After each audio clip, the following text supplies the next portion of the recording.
আমি কিছুদিন আগে একটা সিভিল পেনাল্টি টিকিট পেয়েছি। তো ওটা ওটা আমি ডেট আমি মিস করছি, এটা আমি অ্যাটেন্ড করতে পারি নাই। এখন ওটা কোনো কি চার্জ হয়েছে সেটাও আমি জানি না। এখন এটা আমার কোন নেক্সট স্টেপ কি হবে? I have New York State ID and I have US passport. Can I travel overseas?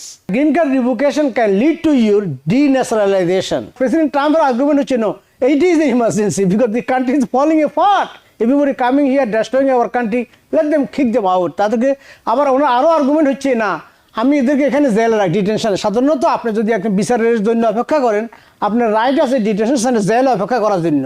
President Trump বলছে না আমার এখানে জেল ভেরি এক্সপেন্সিভ। আমরা একটু যে বিষয়টা নিয়ে কথা বলতে চাই যে আইএসের যে বর্তমান যে ধারণা করে আমরা আমাদের এই কমিউনিটির যে সংকটটা দেখা দিয়েছে, এই সংকটটা কমিউনিটির আমরা মানুষ হিসেবে, কাছের মানুষ হিসেবে এটাকে আমরা কিভাবে মোকাবেলা করব? শিওর, আমরা ফার্স্ট অফ অল আমরা we have to stick together, United together.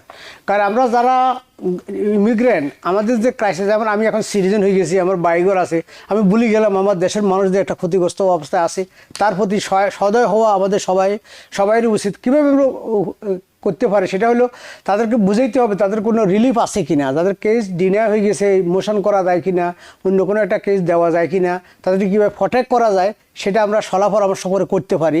বিভিন্ন রকমের সেমিনার হয়, বিভিন্ন ইলেক্টেড অফিসিয়াল সেমিনার করছে how to protect our vulnerable community, সেখানে যেন আমরা অংশগ্রহণ করি। এগুলা যত গজ দিয়ে তত বসে না, ঘরে ঘরে কেউ তালাশ করতেছে না, আবার তালাশ করলেও এটা আপনি জানিয়ে যাবেন, ন জানারও কথা না।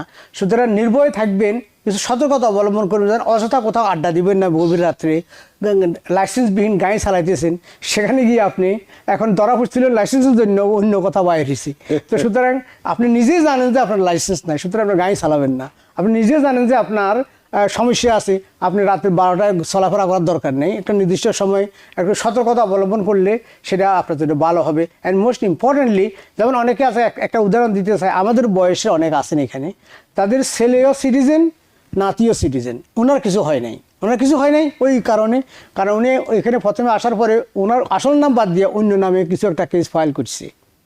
তো এখন যেটাই ফাইল করে তখন দেখা যায় যে নাম দুইটা আছে, সে কিছু হইতেছে না। সুতরাং কাগজপত্র যেন আমরা সতর্কতা অবলম্বন করি। আমি কিছুদিন আগে একটা সিভিল পেনাল্টি টিকিট পেয়েছি। তো ওটা আমি ডেট আমি মিস করছি, এটা আমি অ্যাটেন্ড করতে পারি নাই। এখন ওটা কোনো কি চার্জ হয়েছে সেটাও আমি জানি না। এখন এটা আমার কোন নেক্সট স্টেপ কি হবে? আপনার স্ট্যাটাসটা কি? আমার স্ট্যাটাস হলো সিটিজেন। আপনি সিটিজেন? আচ্ছা, আপনার ইউএস সিটিজেন, আপনার শুধু সিভিল পেনাল্টি আপনি বলতেছেন, সিভিল টিকিট পাইছেন, সব মনিটরি টাকার ব্যাপার। তো আপনি যদি যেখান থেকে টিকিটটা পাইছিলেন সেটা সেখানে গিয়ে পে করতে পারেন, যদি আপনি জানেন কোথেকে পাইছেন। আর যদি না জানি থাকেন আপনি ওয়েট করেন, এটা আবারও পয়সার জন্য তাকে দিবে, পয়সা চাইবে তারা, মানে আবার চিঠি আসবে তার কাছে। তো অনেক ধন্যবাদ জনাব মোহাম্মদ আপনার প্রশ্নের জন্য। আপনার যদি নিজেই খোঁজ নিয়ে দেখুন, না হলে পরবর্তীতে আবার আপনার কাছে একটা রিমাইন্ডার আসবে। আপনার প্রশ্নের জন্য ধন্যবাদ। I have new York state ID and I have US passport. Can I travel overseas?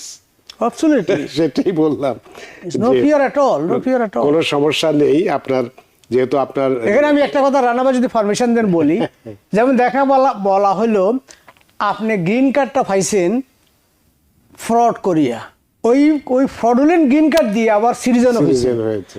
এখন একটা কথা আছে না বাংলায়, 7 কুপতে ক্যাশও আসে। তখন গ্রিন কার্ডের ইনভ্যালিড দেখাইতে গিয়ে দেখা গেলো আসলে গ্রিন কার্ড তো না, ফেভারিতে সিটিজেনও হয়েছেন।